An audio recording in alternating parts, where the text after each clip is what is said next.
মাশাআল্লাহ, ছাদে এসে দেখি যে টমেটোটা কি সুন্দর করে পেকে আছে।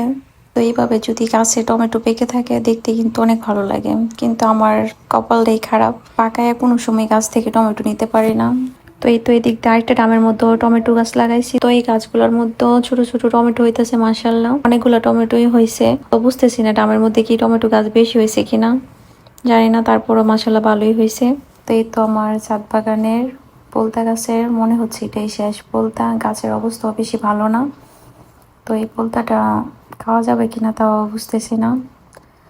এই তো এখানে একটা ফুলের গাছ লাগানো ছিল, তো টমেটোটা এখন নিয়ে নিব, কারণ যদি রেখে যাই পরে এসে আর পাবো না, কেউ না কেউ নিয়ে যাবে। তো এই তো এখন পোলতাটাও নিয়ে যাব। এক হাতে তুলতে পারতেছি না, কারণ এক হাতে মোবাইল আর এক হাতে মানে এই যে হাত থেকে পড়ে গেছে, ছিঁড়তে গিয়া একবারে ভেঙে গেছে। তো জানি না পোলতাটা খাওয়া যাবে কিনা, তারপর নিয়ে নিলাম। যাক, এই তো গাছের অবস্থাও ভালো না। এই তো সবগুলা গাছই পুরান হয়ে গেছে, তো এগুলা ফেলে দিয়ে আবার নতুন করে লাগাইতে হইব। তো সবাই ভালো থাকবে, আল্লাহ হাফেজ।